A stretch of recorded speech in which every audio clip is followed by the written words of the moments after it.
Dust hung thick in the Arizona Territory air as Sarah Blackwood stood trembling on the auction block, her future measured in the hungry eyes of frontiermen.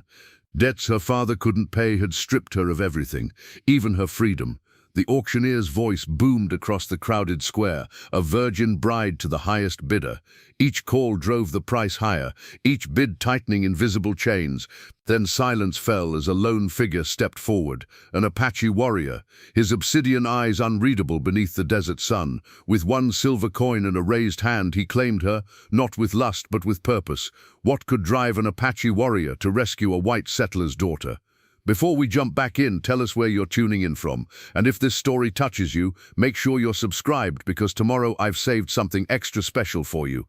2 weeks earlier, Sarah had been darning socks by lamplight in the modest cabin she shared with her father on the outskirts of Copper Springs. The tarnished pocket watch that had belonged to her grandfather ticked steadily on the table beside her, marking the minutes until her father would return, likely reeking of whiskey and excuses. The watch had once been a symbol of Blackwood family pride. Now it served only to remind Sarah of passing time and mounting debts.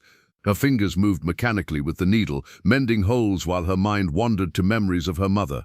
2 years since the fever had taken her, leaving Sarah alone with a father who'd surrendered to gambling and drink. The sudden pounding at the door startled her, sending the needle into her thumb. "Coming," she called, wrapping a handkerchief around the small wound. The door shuddered under another round of blows before she could reach it. Sheriff Mills stood on the porch, flanked by 2 men Sarah recognized from her father's gambling haunts. The larger one, Silas Morton, owned half the businesses in town, including the saloon where her father lost what little money they had. "Miss Blackwood," the sheriff said, removing his hat with a formality that chilled her. "These gentlemen have come to collect on your father's debts." "He's not here," she replied, clutching the doorframe, "but he'll be paid soon. The cattle—" "There ain't no cattle coming," Morton interrupted. "Your pa sold that lie to everyone in town. Man's got nothing but this worthless patch of dirt and you." Sarah's throat tightened. "Where is my father now?" The sheriff looked away, confirming what she already suspected. Her father had fled, leaving her to face his creditors. "Pack your things," Morton ordered. "By territorial law, all property belonging to John Blackwood now belongs to his creditors." "But I can work," Sarah protested. "I can clean or cook." Morton's smile revealed tobacco-stained teeth. "Oh, you'll work all right, just not how you're thinking." That night, Sarah slept in the holding cell of the sheriff's office, her grandfather's pocket watch hidden in the folds of her skirt. The only possession they'd let her keep was the calico dress on her back. Through the small barred window, she watched stars flicker in the desert sky and prayed for deliverance that seemed unlikely to come. Morning brought the auction block. Sheriff Mills had tried to avoid her eyes when he explained how the territorial judge had signed papers transferring her as indentured property to settle her father's gambling debts. The law called it indentured servitude.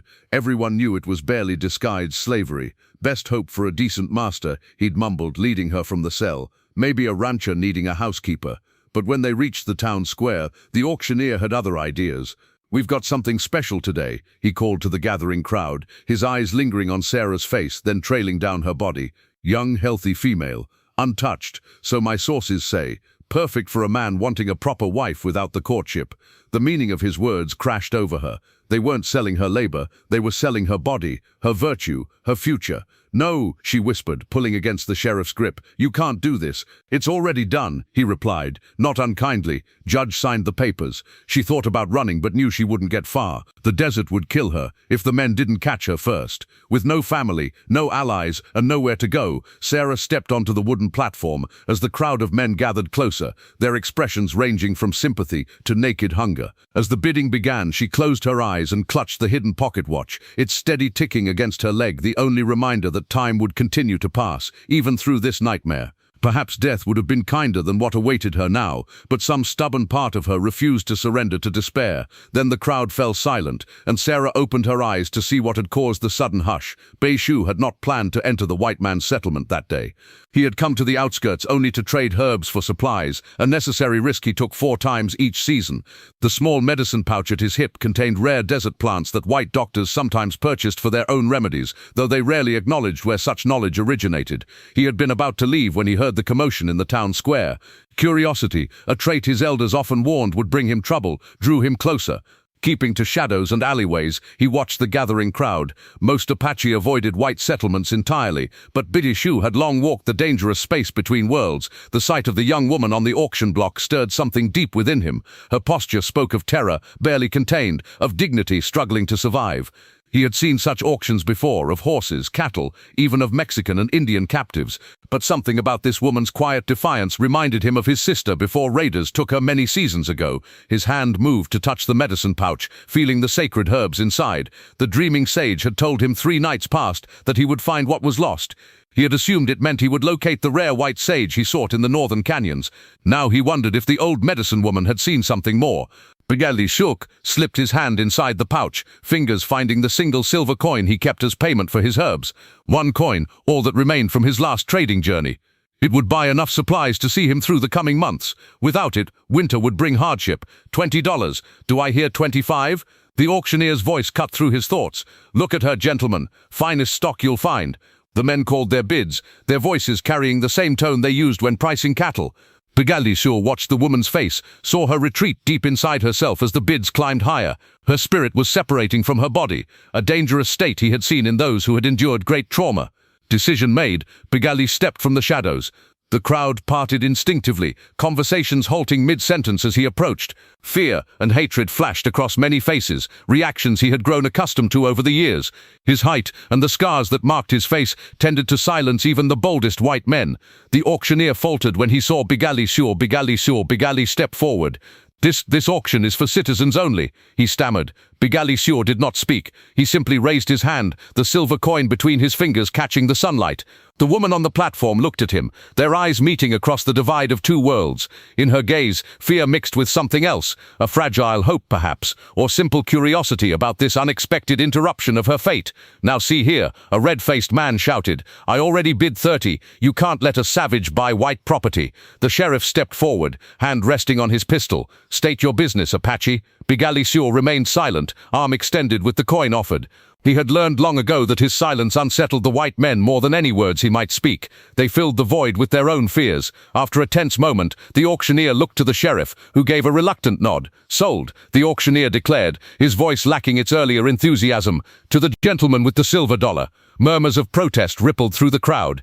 The red-faced man spat on the ground near Biesh's feet, but none dared challenge him directly. The sheriff guided the woman down from the platform and hesitated before releasing her arm. You sure about this, miss? He asked quietly. Better the devil you know. Her eyes darted between the sheriff and Biesh's, then to the angry faces in the crowd. I'll take my chances, she whispered. They left town in silence, Bieshi walking several paces ahead, Sarah following with uncertain steps. The sun beat down mercilessly as they moved beyond the last weathered buildings and onto the open trail. She stumbled occasionally on the uneven ground, her town shoes ill-suited for the rocky path, but he never looked back to check on her progress. Sarah watched his straight back, the set of his shoulders beneath the simple buckskin shirt. Was he regretting his impulsive purchase already? She couldn't fathom why an Apache warrior would spend his only coin to buy a white woman's freedom.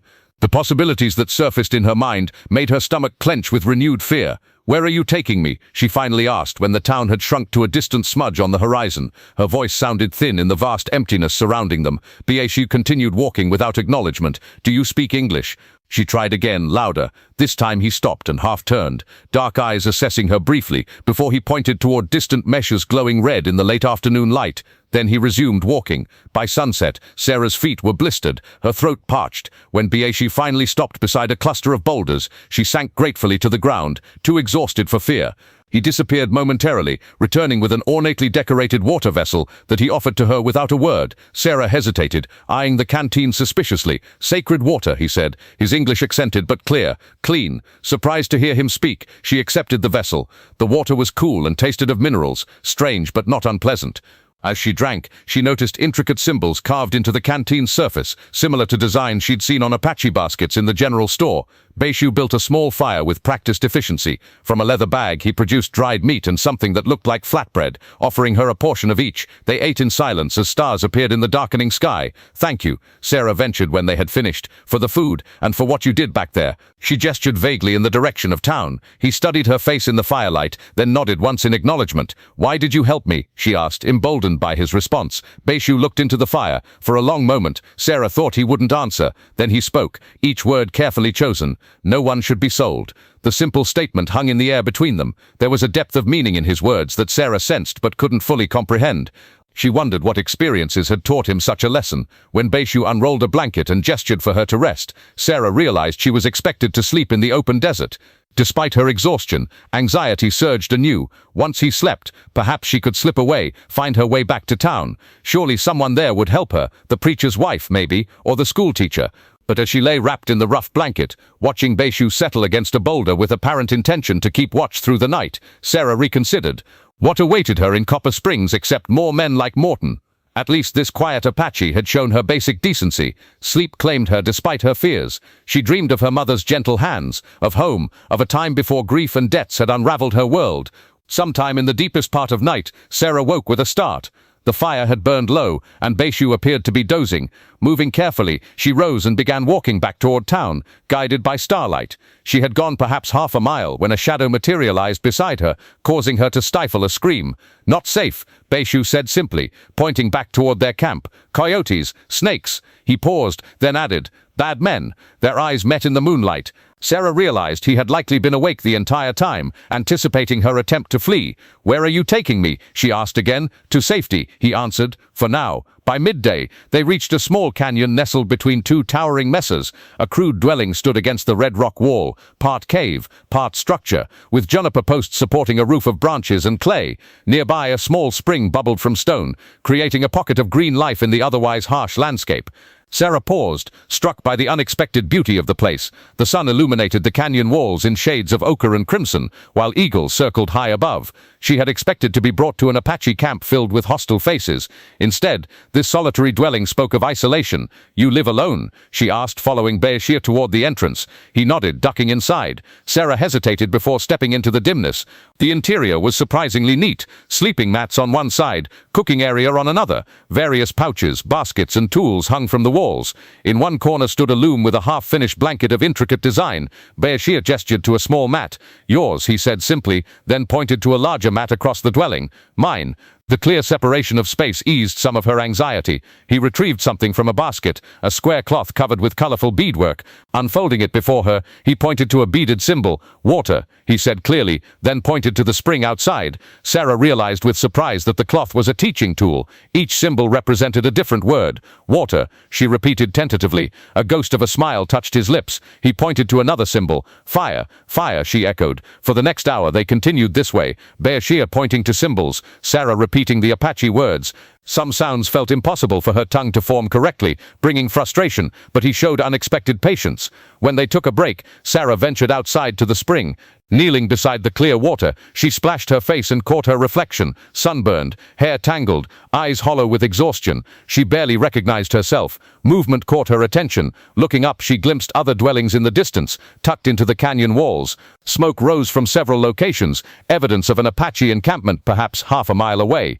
When Bam flew at a flurry, she pointed toward the distant smoke. "Your people." He nodded. "My people, not my home." The distinction intrigued her, but she didn't press. Instead, she gestured to herself, "Sarah," then pointed to him with a questioning look. "Bam flew at a flurry." She attempted, mangling the pronunciation. That ghost of a smile returned. "Bam flew at a flurry means he who carries." Sarah tried again, still butchering the sounds. She shook her head in frustration. "What do I call you?" He considered for a moment. "Bam flew at a flurry. Flew at a flurry. Your pods, manthagropomanaus." "Sarah," he echoed, the name sounding different in his accented voice. Tustedin approached. Bam flew at a flurry. Pussins taught her to prepare a simple meal of beans, dried meat, and wild greens. The domestic activity felt surreal after the terror of the auction block. Though the threat of violence had receded, Sarah remained acutely aware of her vulnerability. This man, this stranger, controlled her fate now. After eating, Bam flew at a flurry. Pussins fork he troftel cried. Bam flew at a flurry. Flew at a flurry. Homni wapkini woab. The name flosel kon da Pussins faced. Bossenschaffsens on the actagones, the name out samtidef, stoldem stradatalio toppels, far of oriwak, Sarah the Nue, with sossi dun, face dot of cotton clumps, than tam da end of ordinance, pop the close, pop start hose and budatal sheldo bap triad kotic, which end in a recarted sand, fourth the names, pop we seen down, word the fled, told the liver some, brought cut and ducked, Pot wat appelvalt, pot wat kalle koffie eild might pat, wubbelt et remiting contugus, under dawn senfanoud, foul tot kotos emig edichappies, which uppy but appasum, foul top and sub my the toppy, one would vouch fun pop top life, foul top life pot. When Sarah struggled with a particularly difficult word, he surprised her by retrieving a small amount of sand from outside, sprinkling it into patterns that matched the beaded symbols. Writing, she realized aloud, watching him trace the shapes with a steady finger. He nodded, guiding her hand to try the same motions, his touch impersonal but not unkind. That night, lying on her mat in the unfamiliar darkness, Sarah listened to Besh's steady breathing from across the dwelling. Tomorrow, she would learn more words, she decided. Understanding might be her only path to safety, or escape, should it become necessary. Outside, a coyote called to the rising moon, its lonely voice echoing Sarah's unspoken fears. Yet beneath her anxiety lay something unexpected, a fragile seed of curiosity about this silent man and the world he inhabited. Dawn found Sarah already awake, watching golden light creep across the dwelling's earthen floor. Besh had risen earlier, his sleeping mat empty. The unfamiliar sounds of morning in the desert, birdsong, the whisper of wind through juniper filled the silence. She ventured outside, finding Besh kneeling by the spring, washing. When he straightened and turned, Sarah gasped involuntarily. In the clear morning light, with his buckskin shirt removed, she could see the network of scars across his chest and back, some appearing to be from burns, others clearly made by knife or bullet. Besh quickly pulled his shirt back on, his expression unreadable as he walked past her into the dwelling.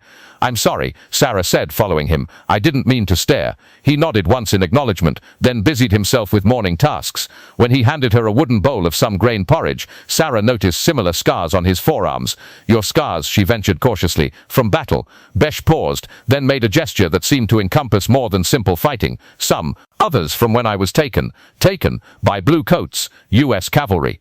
He touched a circular scar on his arm. 7 winters as prisoner. Escaped 3 summers past. The revelation stunned her. 7 years as a prisoner of war explained his knowledge of English, perhaps even his isolation from the main Apache camp. "Is that why you live apart from your people?" she asked. Besh's face hardened slightly. "Partly." He returned to his meal, signaling an end to the conversation. After breakfast, Besh showed Sarah where to find water, gather firewood, and identify edible plants near the dwelling. Though his instructions were minimal, Sarah paid careful attention. Survival in this harsh land would depend on such knowledge. When Besh left to check his traps, Sarah explored the dwelling more thoroughly. Behind a hanging blanket, she discovered a small alcove containing items that seemed more personal, what appeared to be ritual objects and, most notably, several wooden carvings. She carefully examined one, a partially completed female figure, the features delicately rendered, but the body left unfinished. The grain of the wood had been incorporated into the design with remarkable skill. A deep gouge marred one side of the carving, as if the creator had suddenly driven a knife into it in anger or grief. "My sister," Besh's voice came from behind her, making Sarah jump guiltily. She hadn't heard him return. "She's beautiful," Sarah said, carefully replacing the carving. "I'm sorry, I shouldn't have." "No matter." Besh took the carving, looking at it with an expression of old pain. "She is gone. Taken by raiders when we were young. I carved to remember her face." He replaced the figure and drew back the blanket, closing off the alcove. Some things cannot be finished. The simple statement carried such weight that Sarah found herself blinking back unexpected tears. This man knew loss as intimately as she did. That afternoon, a small Apache child appeared at the edge of their clearing, watching Sarah with undisguised curiosity. When Sarah smiled and waved, the child darted away like a startled deer. "They know I'm here," she realized aloud. Bish nodded. "They watch. They wonder. Will they come for me?" Fear edged her voice. "Not yet." He handed her a bundle of herbs. "Help prepare these. Learn to be useful." Sarah accepted the herbs, understanding the unspoken message. Her safety depended on proving her value. As they worked side by side, separating leaves from stems and hanging bundles to dry, Sarah found herself studying Bish's profile, the strong line of his jaw, the quiet concentration in his movements. Despite the violence written on his body in scars, his hands moved with gentle precision. Thunder rumbled in the distance. Bish glanced at the darkening sky. Storm comes. Big rain. They hurried to secure the drying herbs and gather firewood before the downpour began. When the first heavy drops fell, they retreated to the dwelling, the small space suddenly intimate as thunder shook the canyon walls. Sarah wrapped her arms around herself, jumping at particularly loud crashes. Bish noticed her discomfort and quietly began to hum a melody that somehow soothed the storm's fury into something almost beautiful. Sarah woke to urgent voices outside the dwelling. Besh was already up, standing in the doorway, his posture tense. Morning light revealed a group of Apache men gathered in the clearing, their expressions ranging from curious to openly hostile. "What's happening?" Sarah whispered, clutching her blanket around her shoulders. "Stay inside," Besh replied without turning. He stepped out to face the visitors. Sarah crept to the entrance, positioning herself to see without being easily visible. Besh stood before 5 warriors, all armed with knives and one holding a decorated staff that suggested authority. They spoke rapidly, in Apache, gestures becoming increasingly animated. Though Sarah couldn't understand the words, the tone was clearly confrontational. One warrior pointed repeatedly toward her hiding place, his voice rising. Besh responded with measured words, standing his ground between the men and the dwelling. When the warrior took a step forward, Besh's hand moved subtly toward the knife at his belt. The tension broke as an elderly man appeared from the trail, moving slowly with the aid of an intricately carved walking staff. The warriors fell silent, stepping aside respectfully as he approached. "Nantai," Besh acknowledged, inclining his head slightly. The old man's weathered face revealed little as his gaze shifted between Besh and the dwelling where Sarah hid. Unlike the others, his eyes held more curiosity than hostility. "The white woman," he said in halting English. "Bring her out." Besh hesitated, then turned toward the entrance. "Sarah," he called. "Come." Heart pounding, Sarah emerged into the sunlight. All eyes fixed upon her, some narrowed in suspicion, others wide with what might have been fear. She resisted the urge to retreat behind Besh. The old man, Nantai, studied her with penetrating eyes. "Why you bring enemy to our land?" he asked Besh. "She is not enemy," Besh replied. "She was captive, like I was." Nantai's staff thumped against the earth. "Different. White soldiers took you. You bring white woman here by choice." He turned to Sarah. "Your people kill our children. Hunt us like animals. Why should we not do same to you?" Sarah's mouth went dry. "I've done nothing to harm your people," she managed to say. "Her father sold her," Besh interrupted. "Like horse or cattle, I paid her price." This revelation caused murmurs among the warriors. The most aggressive of them spat on the ground, saying something that made the others tense. "Taklishim says white woman brings soldiers," Nantai translated. "Says Beshma betrays tribe." The old man's gaze remained fixed on Sarah. "He may be right. I won't bring soldiers," Sarah promised, finding her voice. "I have no one to call for help. My father abandoned me. I have no family, no friends who would search." Nantai considered her words, then spoke at length to the warriors in Apache. Arguments erupted until he raised his staff, silencing them. "Council will decide," he finally announced. Addressing Besh, he added, 3 days. She stays in your dwelling. You responsible." He pointed his staff at Sarah. "You learn our ways or you leave. No place for white ways here."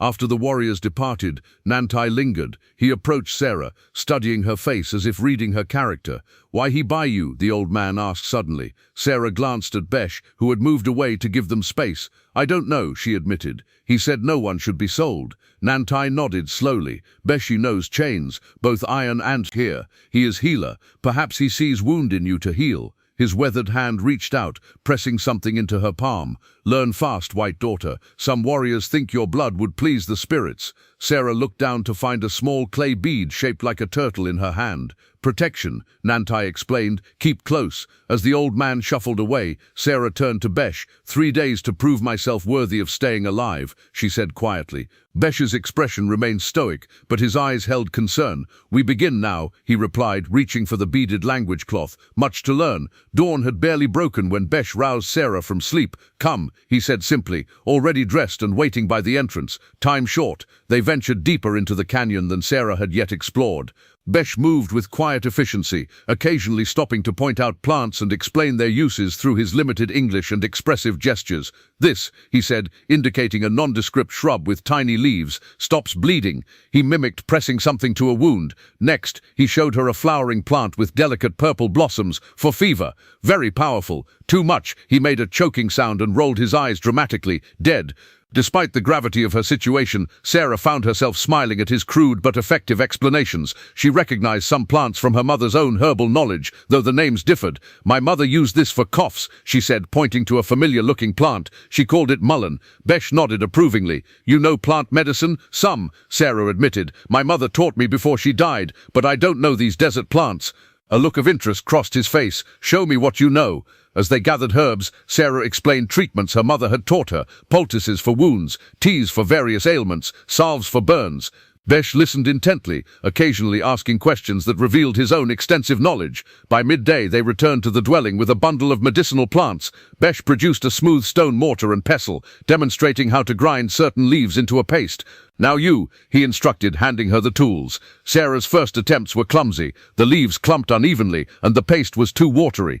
Besh watched without comment, only occasionally adjusting her technique with gentle hands guiding hers. As she worked, a shadow darkened the entrance. An Apache woman stood there, regarding Sarah with undisguised suspicion. She spoke rapidly to Besh, who responded calmly. After a terse exchange, the woman reluctantly entered, carrying a small basket. "Nasha," Besh introduced her. "She helps teach you."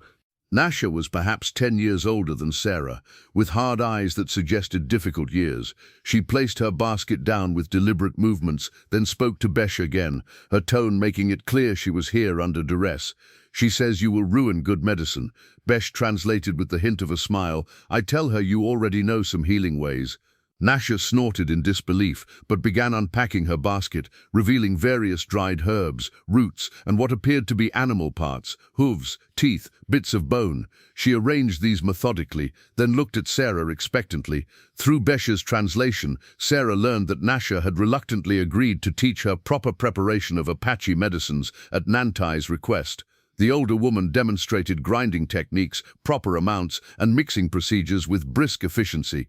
Though Nasha's instruction was delivered with evident reluctance, her knowledge was impressive. She showed Sarah how certain herbs must be harvested by moonlight, others only at sunrise. Some required special prayers or songs during preparation to activate their power. Sarah absorbed everything eagerly, recognizing that her survival might depend on this knowledge. When she successfully prepared a simple healing salve under Nasha's critical eye, the woman gave a grudging nod of approval. "She says your hands know the plants," Besh translated. "Tell her thank you," Sarah replied, genuinely grateful despite Nasha's coldness. The afternoon continued with Sarah practicing under Nasha's supervision. By the time the sun began to set, her fingers were stained green, her back ached from bending over the grinding stone, but she had mastered several basic preparations. As Nasha packed her basket to leave, she paused, studying Sarah with marginally less hostility. She spoke directly to Sarah for the first time, gesturing toward a small clay pot of salve. "She says, take this," Besh translated. "For your hands, the grinding stone makes them raw." Sarah accepted the gift with surprise. "Thank you," she said, meeting Nasha's eyes. The woman didn't smile, but she nodded slightly before departing. "That is good sign," Besh said after she had gone. "Nasha lost daughter to white soldiers. She hates all white faces. Why help me then?" Sarah asked, applying the cooling salve to her blistered palms. Nantai asked, Besh replied, and he hesitated. "She respects healing gift. If you have it, she will see." Sarah looked down at her stained hands. "Do I have it?" Besh's rare smile briefly appeared. "We will find out." On the third day, as Sarah and Besh were sorting dried herbs outside the dwelling, distant whoops echoed through the canyon. Besh stiffened, his hands freezing mid-task. "What is it?" Sarah asked, alarmed by his reaction. "Hunters return," he replied, his voice tight. "Many warriors. Not all know about you." He quickly gathered their work. "Inside. Stay quiet." They had barely retreated into the dwelling when the sound of approaching horses reached them. Besh positioned himself in the doorway, partially blocking Sarah's view of the clearing. Through the gap, she saw a procession of mounted warriors, their horses laden with game. They were dusty from travel, but jubilant in the way of successful hunters. Several carried bows and lances decorated with fresh scalps, a sight that made Sarah's blood run cold. At the head of the group rode a tall warrior, whose bearing suggested leadership. Unlike the others, he wore a cavalry officer's jacket, incongruous above his Apache leggings. He reined his horse sharply upon seeing Besh, his expression darkening. "Nashoba," Besh murmured, almost to himself. The warrior dismounted in a fluid motion, stalking toward the dwelling. He called out in Apache, his tone challenging.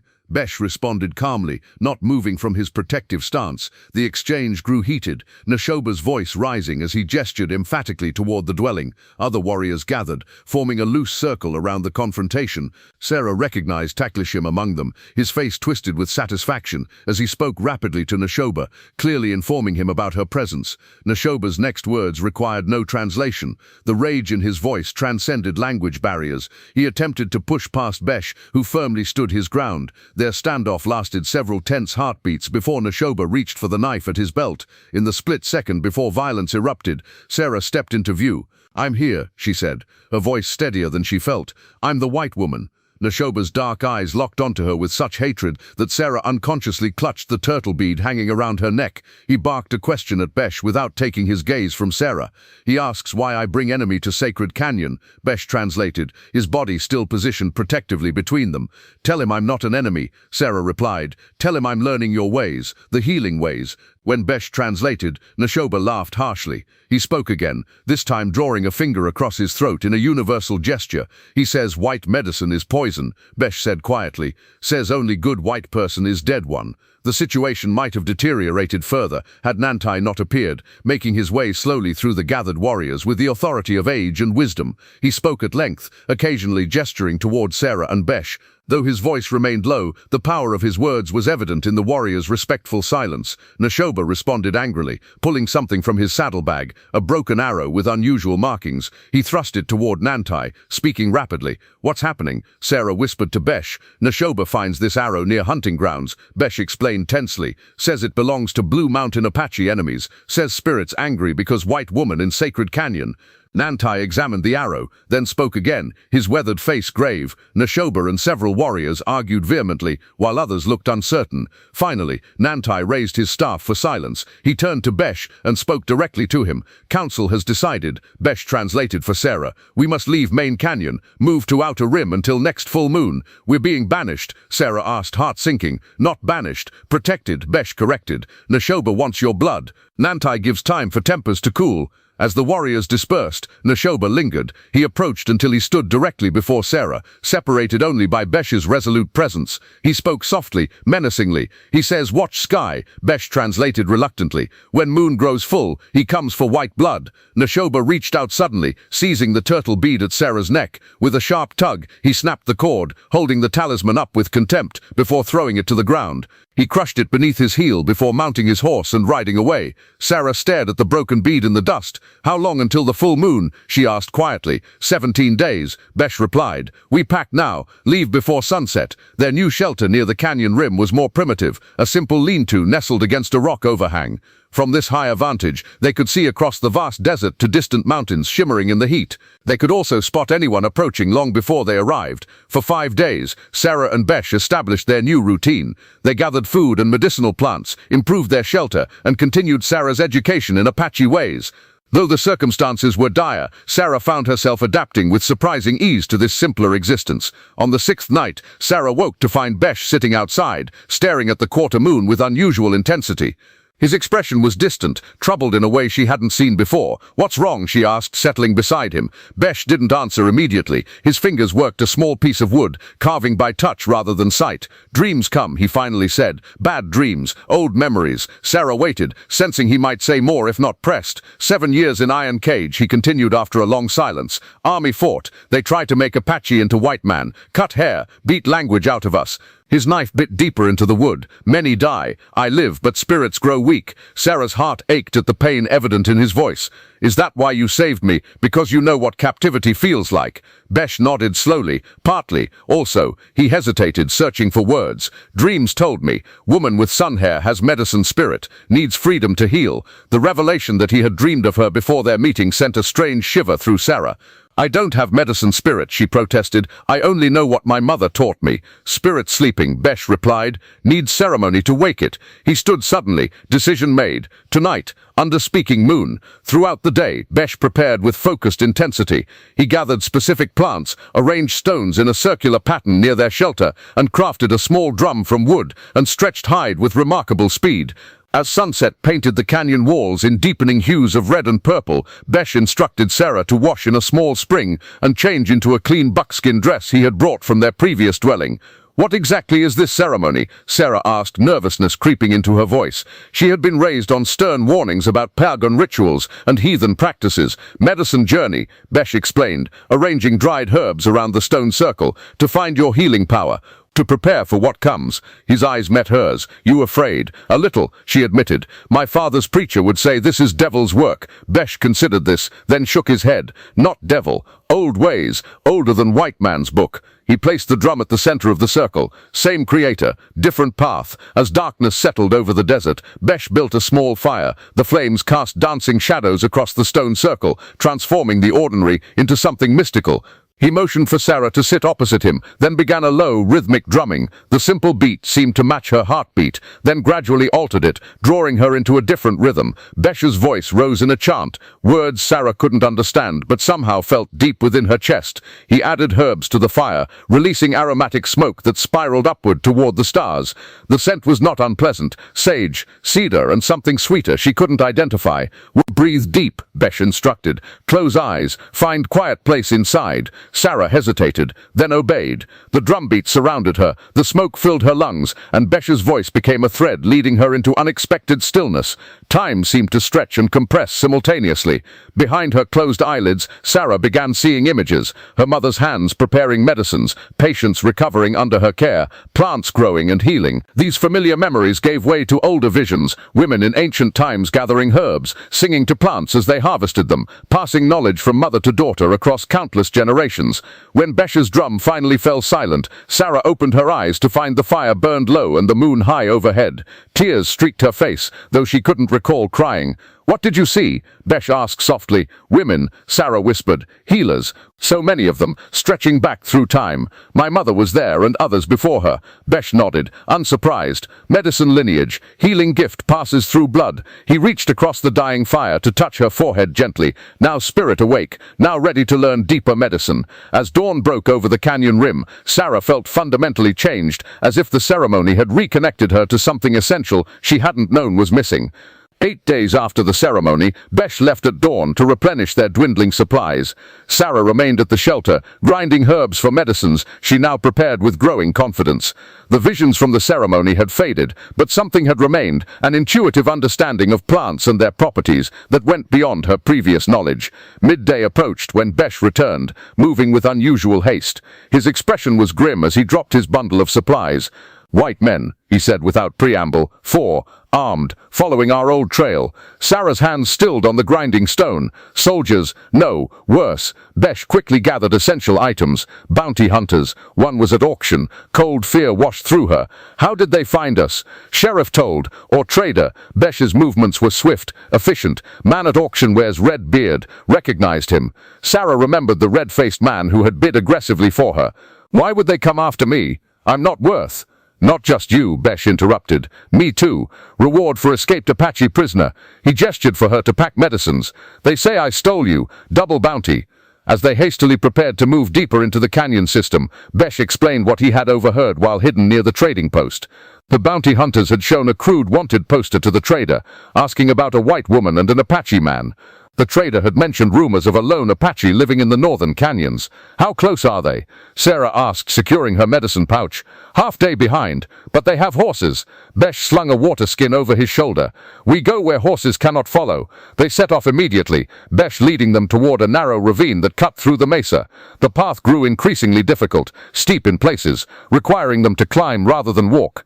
Despite her improved stamina from weeks of desert living, Sarah struggled to keep pace. "Can't we hide instead?" she gasped, scrambling up a rocky incline. "They have tracker," Besh replied grimly. "Papago scout. Finds trail easy on open ground." He pointed upward. "Need to reach high canyon, cross shale fields, leave no prints." By late afternoon they had climbed high enough to look back across the vast expanse they had traversed. In the distance, Sarah spotted movement, 4 riders following their path with methodical precision. "They're still coming," she whispered. Besh nodded, his face tightening. Sun sets soon, harder to track in dark. They pushed on as daylight faded, navigating treacherous terrain in growing darkness. When Sarah stumbled, twisting her ankle on loose rock, Besh wordlessly lifted her onto his back and continued climbing, his breathing the only indication of exertion. Eventually they reached a small plateau, offering temporary shelter, a shallow cave barely deep enough for 2 people. Besh eased Sarah down, examining her ankle by touch in the darkness. "Bad?" he asked. "I can walk," she insisted, though pain radiated up her leg. "Rest now. I keep watch." He moved to the cave entrance, a silhouette against the star-filled sky.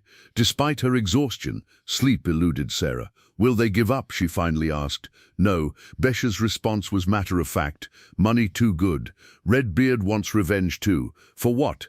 Apache took his woman before, killed her rather than let him have her back. Besh's voice hardened. He thinks you are his property, thinks I stole what he paid for. Sarah shuddered at the implication. What will we do? Dawn comes, we move higher. Besh shifted slightly. I know place. Old ones lived there. Many passages, many caves. Good place to hide, bad place to follow.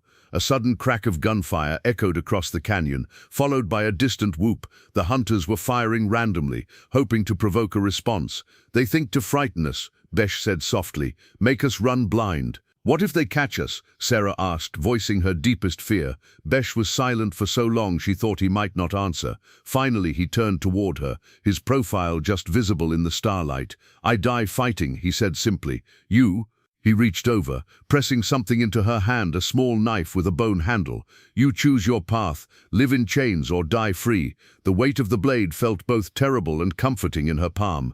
Sarah tucked it into her belt, understanding this was both gift and burden, the power to determine her own fate, whatever came. 3 days of desperate evasion left Sarah and Besh deep within a labyrinthine network of ancient cliff dwellings.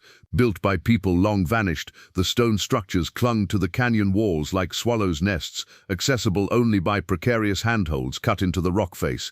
Sarah's ankle had improved enough for careful climbing, though Besh insisted on going first, to test each handhold. They found a defensible chamber high above the canyon floor, a small room with a single narrow entrance and tiny windows overlooking the approach from below.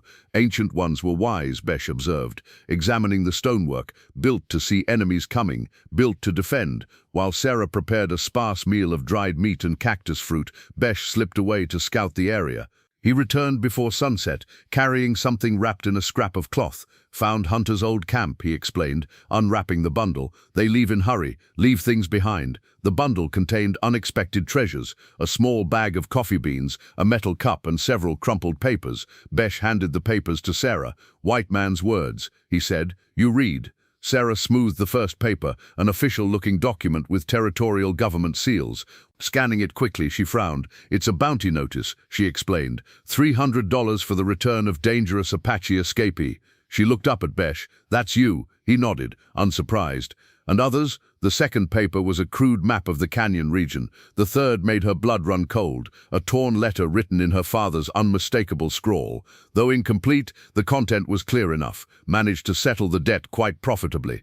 Morton paid $300 for the girl, thinking her virtuous. She'll fetch twice that at auction with the right marketing. I've paid off Jameson and still have enough to start fresh in California.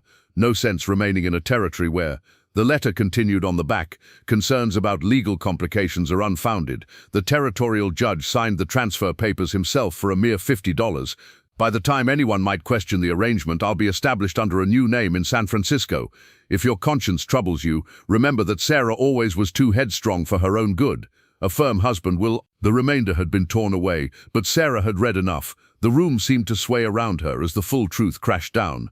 Her father hadn't merely abandoned her to creditors, he had actively sold her, profited from her misery, and planned the entire transaction in advance. Sarah? Besh's voice seemed to come from a great distance. He planned it, she whispered, the paper trembling in her hands. My father.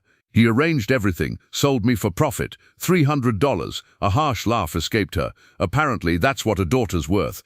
Besh took the letter gently from her grasp, studying it, though he couldn't read the words. This hurts you, he observed quietly. I thought Sarah's voice broke. I thought he was weak, desperate. I told myself he had no choice. Hot tears spilled down her cheeks, but he had a choice. He chose money over his own child. The revelation unleashed something primal within her. Sarah seized the letter, tore it to smaller pieces, then hurled them toward the small fire. Unsatisfied, she grabbed her medicine mortar and flung it against the stone wall, where it cracked but didn't shatter. I hate him, she screamed, her voice echoing in the ancient chamber. I hope he dies alone. I hope he suffers. Besh remained motionless, allowing her rage its necessary release. When she finally collapsed, sobbing against the wall, he approached cautiously. When blue coats took me, he said slowly, my father fought, died fighting. Last thing I see is his blood on stones. He knelt beside her. Long time, I think better to have living father, even bad one. Is it? Sarah asked bitterly. No, Besh's answer was simple. Dead hero, better than living coward. He gathered the torn pieces of the letter, placing them deliberately in the fire. Together they watched the paper blacken and curl, the hateful words turning to ash. Your father dead now, Besh said as the last fragments burned away. Not body dead, spirit dead. No longer father, just man who gave blood. Sarah wiped her tears, a strange calm replacing her fury. You're right.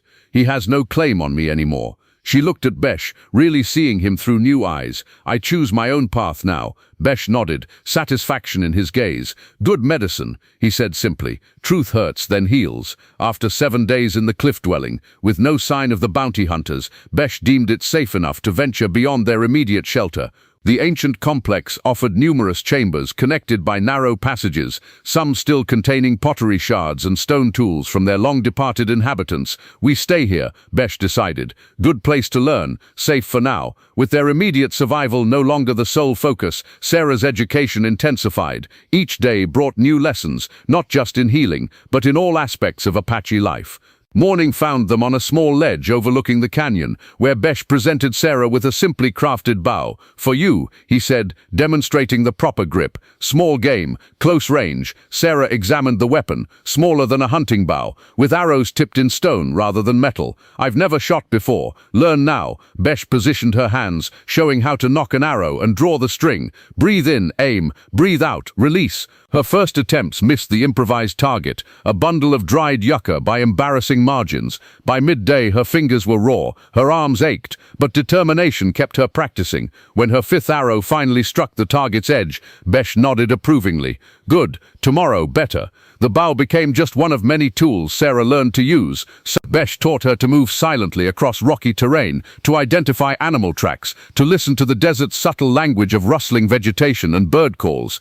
He showed her how to find water where none appeared to exist, how to make fire using only sticks and determination, how to construct simple traps for rabbits and squirrels. Most challenging were the language lessons. Apache words twisted her tongue into unfamiliar shapes, but Sarah persisted, driven by necessity and growing curiosity. She began keeping a small diary of sorts, using charcoal to record symbols representing common words on a piece of hide. What this word? She asked one evening, pointing to the night sky. Sol, Besh replied. Stars are Nassos, and moon, Telego Wiahi. Sarah attempted the complex word several times, making Besh laugh, a rare sound that transformed his usually stoic features. You sound like Coyote with thorn in foot, he teased.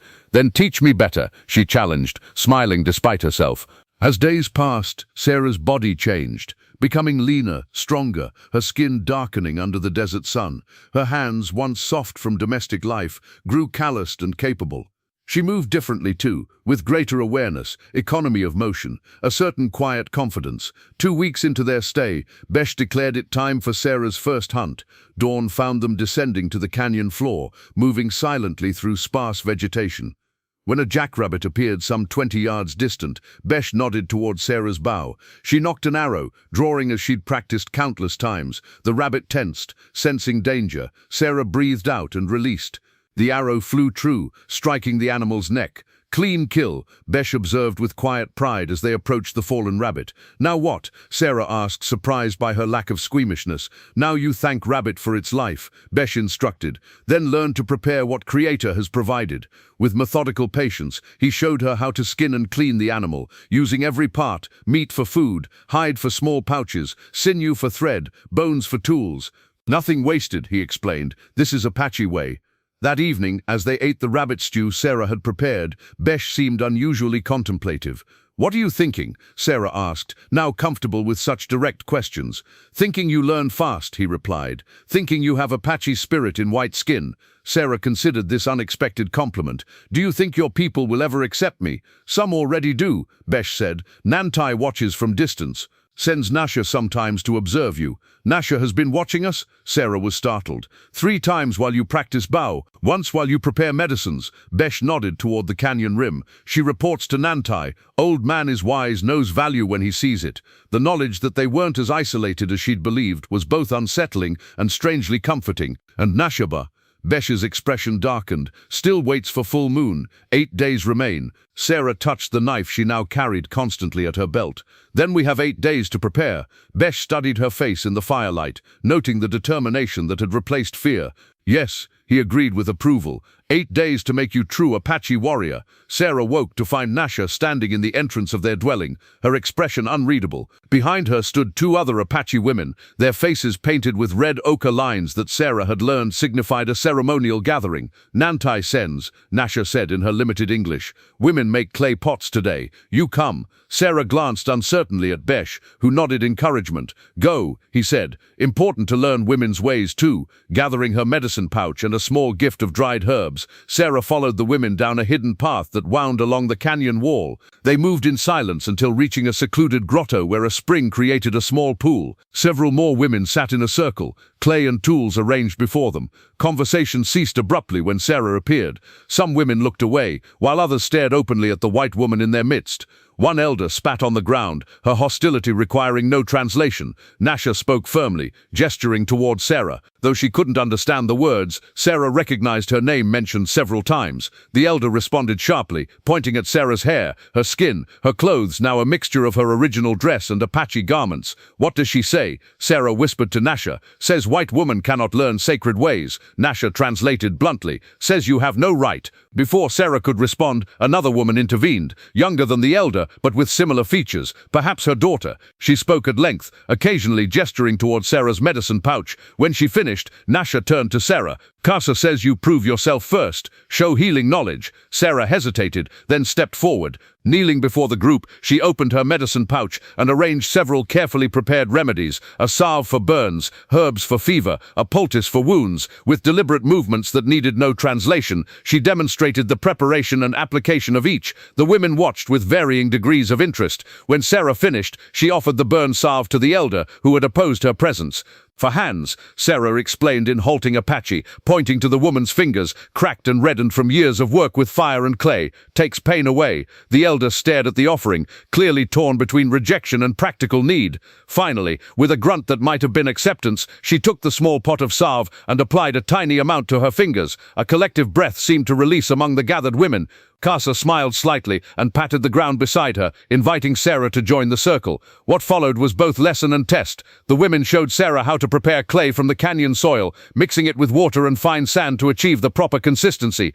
They demonstrated coiling techniques, building vessel walls with patient precision. Sarah's first attempts were clumsy, earning quiet laughter that held more amusement than mockery. Casa guided her hands, showing how to smooth the clay walls with a rounded stone, how to create simple decorative patterns with a pointed stick. As they worked, the atmosphere gradually relaxed. Women began speaking more freely, occasionally including Sarah in their conversation through gestures or simple words she might understand. When one young woman struggled with a design, Sarah offered a suggestion using gestures.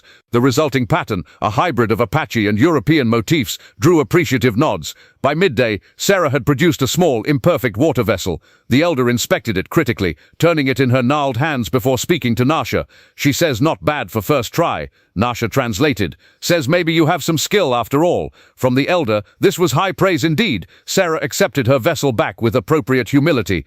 Thank you for teaching me, she said in careful Apache. As they prepared to fire the clay vessels, building a small pit oven, stories began to emerge. Though Sarah understood only fragments, the women's expressive faces and Nasha's occasional translations revealed tales of hardship, loss and survival. One woman showed a scar from a cavalry soldier's bullet. Another spoke of children taken to government schools, never to return. Sarah realized with growing clarity that these women had suffered at white hands, just as she had suffered at her father's. Different wounds, same pain. When it came time to return to the cliff dwelling, Casa pressed something into Sarah's hands, a small clay turtle, similar to the one Nashoba had destroyed. Protection, Casa explained in Apache. Woman's strength. Sarah clutched the gift, unexpectedly moved by this small gesture of acceptance.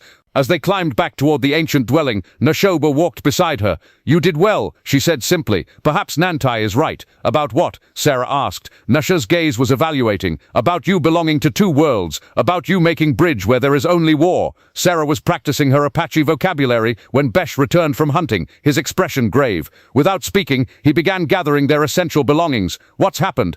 she asked, immediately alert to his urgency. "Smoke signals," he replied tersely. "From Eastern watchers. Blue coats come. Many horses. Rifles." He secured his knife at his belt. "With bounty hunters." Cold dread settled in Sarah's stomach. "How did they find us?" "Redbeard goes to Fort Apache. Tells commander I steal white woman. Hold her captive." Besh's mouth tightened. "Says I kill settlers last moon. Lies, but blue coats believe."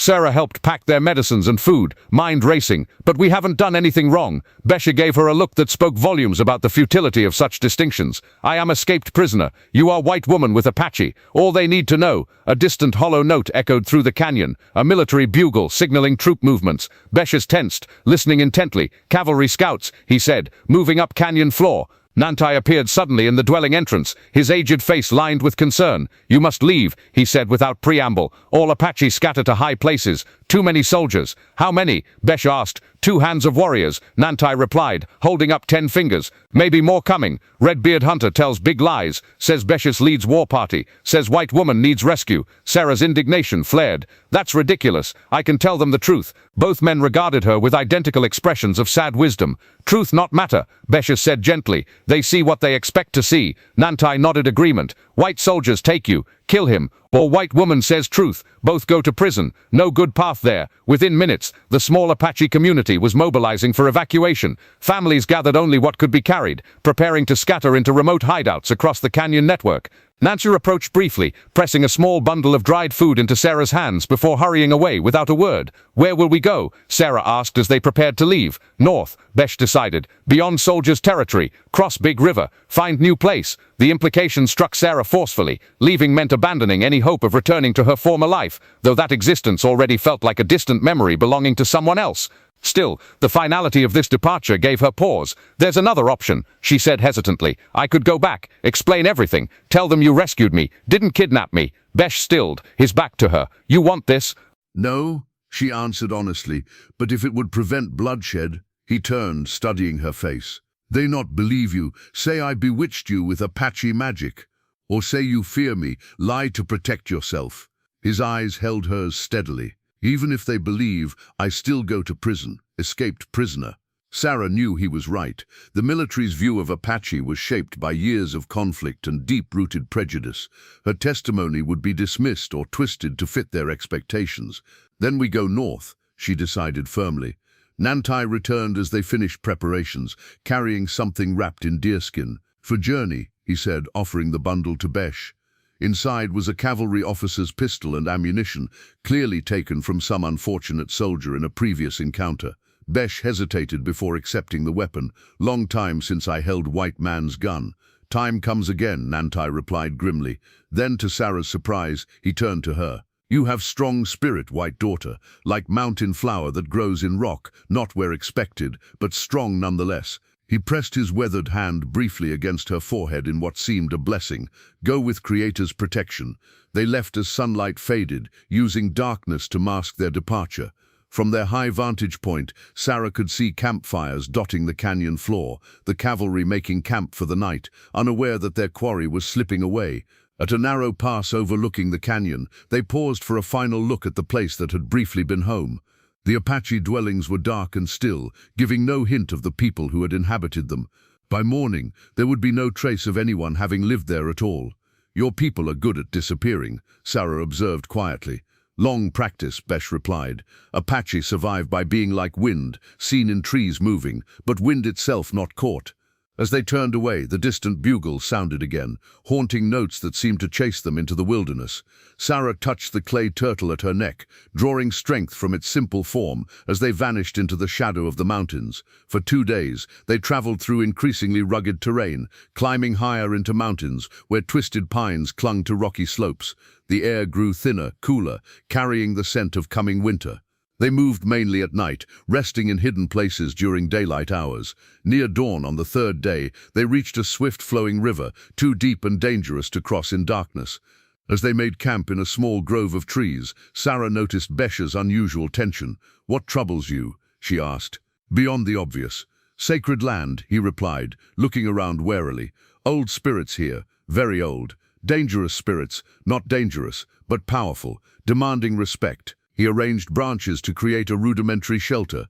We rest until night, then cross river. Sleep came quickly to Sarah, exhausted from their difficult journey. She woke mid-afternoon to find Besh gone, a small pile of gathered berries left beside her.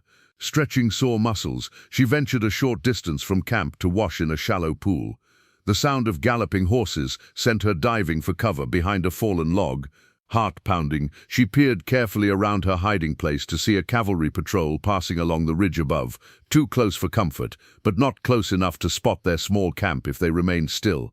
When Besh returned, she told him about the patrol. His expression darkened. They track well, too well. He scanned the surrounding forest, need better hiding place until dark. As they gathered their few possessions, the distant rumble of thunder rolled across the mountains. Looking up, Sarah saw storm clouds gathering with unnerving speed. Bad sign, Besh muttered. Storm spirits angry. The first heavy raindrops began to fall as they left their shelter, quickly becoming a downpour that reduced visibility to mere feet. Lightning cracked overhead, thunder shaking the ground beneath them. The sudden storm seemed almost supernatural in its intensity. This way, Besh shouted over the deluge, leading Sarah up a nearly invisible path that hugged the canyon wall. The treacherous footing, slick with rain, made every step hazardous. When lightning illuminated a dark opening in the rock face, Besh made directly for it. Cave, he explained, helping Sarah navigate the slippery approach. Shelter until storm passes. Inside they found unexpected refuge, a spacious cavern extending deep into the mountain. Besh created a small fire near the entrance, providing warmth and light without risking much smoke. As their eyes adjusted to the dimness, Sarah gasped at what the firelight revealed. The cave walls were covered with paintings, hundreds of ochre, white and black figures depicting animals, hunters, and mysterious symbols. Some appeared weathered by centuries, others seemed more recent, though still ancient. "What is this place?" she whispered, awed by the gallery surrounding them. "Ancient One's sacred place," Besh replied, his voice unusually reverent. "Story walls, history before words." He moved deeper into the cave, the firelight casting his shadow in ghostly form across the painted figures. With gentle fingers, he traced a series of handprints pressed onto the stone centuries ago. "My ancestors," he said simply. "Apache, before Apache, old people." Sarah followed him, drawn to a large panel depicting what appeared to be a great hunt. Dozens of human figures pursued elk and bison across the stone canvas, their movements captured with surprising dynamism. "They're beautiful," she said, reaching out but stopping short of touching the fragile images. "How old are they?" "Many generations, beyond counting." Besh pointed to different sections. "These from ancient ones, these from people before, these from early Apache days." The progression of artistic styles told a story of cultural evolution spanning thousands of years. As the storm raged outside, Besh began to speak, more words at once than Sarah had ever heard from him. He explained the stories held within the paintings, tales passed down through countless generations. He spoke of the ancient ones who first discovered the sacred power of this place, of great hunts and terrible droughts, of star people who visited from the sky, of wars and peace, of wisdom gained and lost. "My grandfather brought me here as boy," he revealed. "Last time Apache used this cave for ceremony, before soldiers came, before reservations." Sarah listened, mesmerized by both the ancient art and Besh's uncharacteristic openness. In this sacred space, he seemed transformed, more animated, connected to something larger than himself. When he finally fell silent, Sarah asked, "Why show me these stories? I'm not Apache." Besh considered her question, firelight playing across his thoughtful features. "You walk Apache path now, need to know where path began." He gestured to the painted figures, all people connected in old times, all one tribe before divisions. Outside, the storm gradually subsided, but neither felt urgency to leave the cave's sanctuary. As night settled over the mountains, they sat beside the small fire, the painted ancestors watching from the walls. "Thank you," Sarah said quietly, "for trusting me with this place." Besh nodded, then surprised her by reaching for her hand. "Two-world woman, needs roots in both worlds," he said. "White world gave you birth, Apache world gives you new life." His hand felt warm and solid around hers, an unexpected intimacy that seemed natural in this timeless place. Dawn illuminated their path as they attempted to cross the river at a shallow ford. The water rushed cold around their knees, the current stronger than anticipated. Midway across, Sarah stumbled on slick stones. As Besh reached to steady her, a shout echoed from the riverbank behind them. "There they are! Don't let them reach the other side!" Turning, they saw 4 mounted men, the bounty hunters with red beard in the lead. Before they could dash for the opposite shore, rifles cracked, bullets spraying water inches from their feet. "Next one won't miss, Apache," Red Beard called. Hands where we can see 'em." Besh's hand moved toward the pistol at his belt. Sarah clutched his arm. "Don't," she whispered urgently. "They'll kill you." For a tense moment, she thought he might fight regardless. Then, with visible restraint, he raised his hands. "Wise decision," Redbeard sneered as his companions waded into the river to secure them. "Got ourselves a smart Injun here, boys." Rough hands bound their wrists with rope. One man searched Besh thoroughly, confiscating his knife and Nantai's pistol. Another grabbed Sarah's medicine pouch, dumping its contents into the river, despite her protests. "Witches' potions," he muttered, making a sign against evil. They were forced onto horses, Sarah riding double with one of the hunters, Besh tied more extensively and mounted behind Redbeard. As they rode, Sarah learned their fate from the hunters' casual conversation. "Sheriff's offered a nice bonus if we bring 'em back alive," one man said. "Wants to make an example. Territorial judge is coming through next week," another added. "Perfect timing for a public trial. Folks are real worked up about renegade Apaches stealing white women." Redbeard laughed. "Trials just for show. Outcomes already decided." He twisted to leer at Besh. "Hanging for you, savage. Maybe we'll sell tickets." 2 days of hard riding brought them back to Copper Springs. The town had grown in Sarah's absence. New buildings under construction. More people on the streets. As their small procession clattered down the main road, townsfolk emerged from shops and saloons to stare. Sarah barely recognized the sunburned, buckskin-clad woman they saw, herself transformed by months in the desert. Whispers followed them. "That's the Blackwood girl. Lived with savages. Probably ruined." At the jailhouse, Sheriff Mills awaited them, his expression unreadable as Sarah was led inside.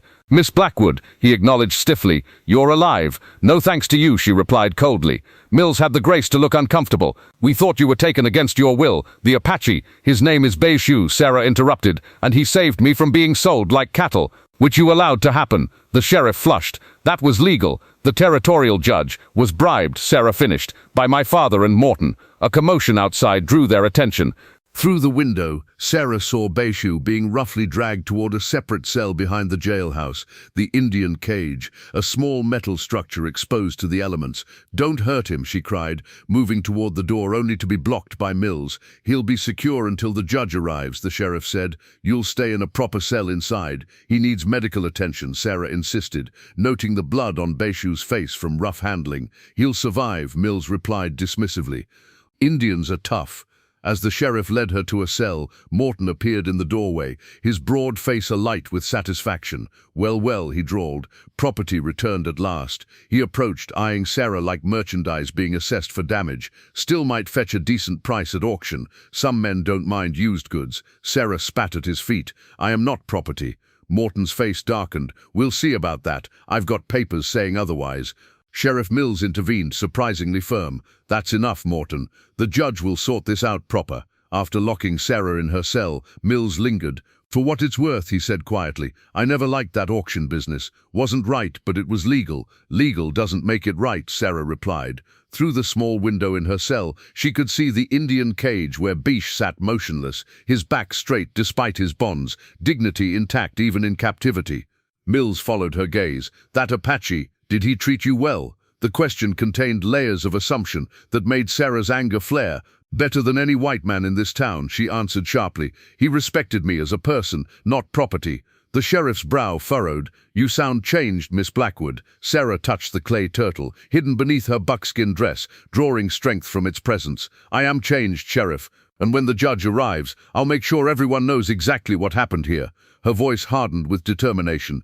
"This town has secrets that need exposing." After Mills departed, Sarah pressed against the window, trying to catch Besh's attention. When he finally looked up, their eyes met across the distance. No words were necessary. His slight nod conveyed both reassurance and resolve. Tomorrow would bring the judge, the trial, the public spectacle of their judgment. But something had shifted within Sarah, fear replaced by a calm, immovable certainty. She had survived the auction block, the desert, and Apache trials. She would survive this too, and ensure Besh did as well. Justice might wear a silver badge in Copper Springs, but true justice would require a different kind of courage. The territorial courthouse, newly constructed at the edge of town, buzzed with anticipation. Every bench was filled. Townsfolk pressed shoulder to shoulder to witness what the Copper Springs Gazette had dubbed the trial of the Apache kidnapper. Outside, those unable to fit inside gathered beneath open windows, straining to hear. Judge Hamilton Porter presided, a stern-faced man with shrewd eyes that missed nothing. Unlike his predecessor, Porter had a reputation for incorruptibility that made Morton and Sheriff Mills visibly uneasy. Sarah sat near the front, guarded but no longer bound. She had refused the offered dress, instead wearing her Apache garments with quiet dignity. Bish was brought in heavily shackled, his face impassive as whispers and jeers followed his entrance.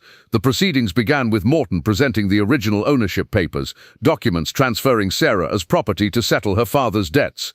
His testimony painted Bish as a savage who had stolen valuable property and corrupted a white woman with heathen practices. When Sarah's turn came to speak, she rose steadily, facing the crowded room without flinching. "My name is Sarah Blackwood," she began clearly. "I stand before you not as property, but as a free woman.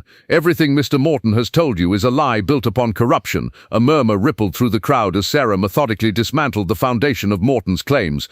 She described her father's deliberate plot to sell her, producing the fragments of his letter that she had secretly kept.